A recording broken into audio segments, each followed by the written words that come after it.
And if you take just one thing from this lecture, this is a mantra, you can write it down. It's not that hard to remember, but you can write it down anyway if you want. It's simply this: health comes from healthy living. Health comes from healthy living. No yeah but can outdo that statement. Yeah but, fill in the blank. Yeah but I have cancer. Yeah but fibromyalgia. Yeah but I'm 70. Yeah but, it doesn't matter. Health comes from healthy living. And the factors that make us well are the factors that keep us well. And that's the $1 million secret. So we understand this when we're feeling healthy. For the most part, people are doing what they need to do to feel good, but they get sick or injured, and then they get amnesia.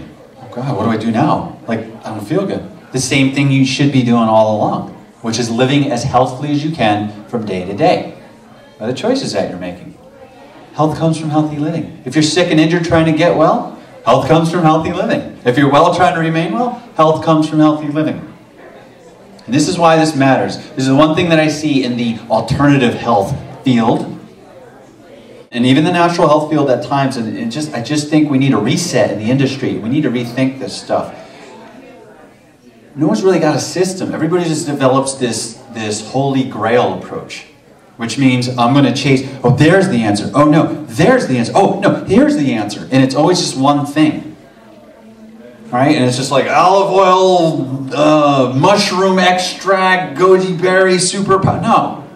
No. That is not ever the answer, because the answer has to be a system of health. Right? Now, those products that people are promoting might give you some benefit. I'm not going to argue that. I mean, they could.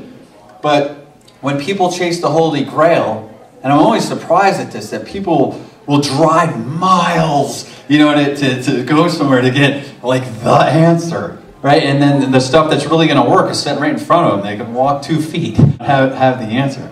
But it blows me away. And this is why people are always on a constant chase for something. You know, here it is, no, here it is, no, here it is, and then they just get frustrated and say, oh, this is just, health is too complicated. I'm not smart enough to be healthy. Screw it. I'm not doing this anymore. I'm just going to eat whatever the hell I want, do whatever I want, just whatever. I'll take the consequences that come with it. And it doesn't have to be that way. People should focus on cutting out bad habits instead of bad body parts. It's really that simple. Cut out bad habits instead of bad body parts. But, on the flip side, people love great news about their bad habits. Let's talk about some examples. Oh no, the wine's good for you, and coffee's good for you, because this study said.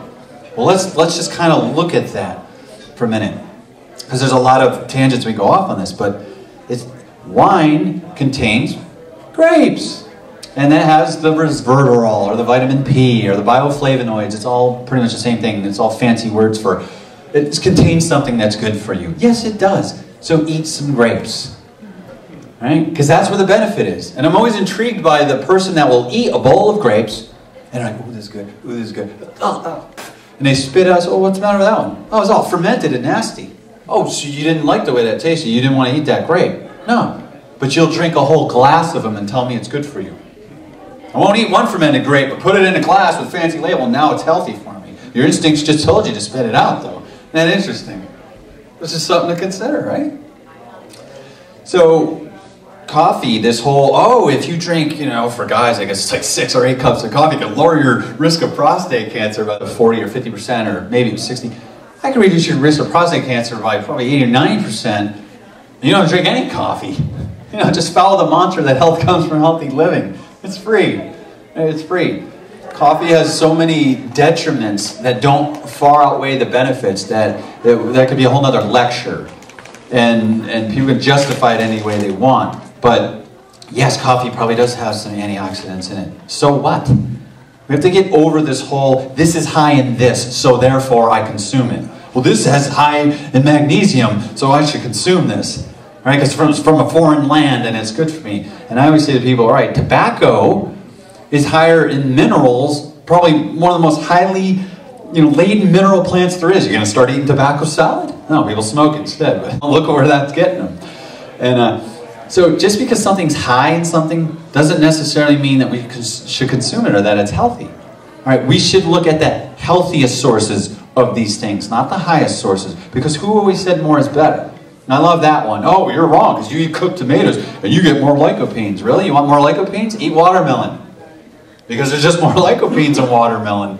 And you don't have to cook that, nor the tomatoes. But if nature packages a certain way, maybe it's not always best to screw with that plan to try to make it more.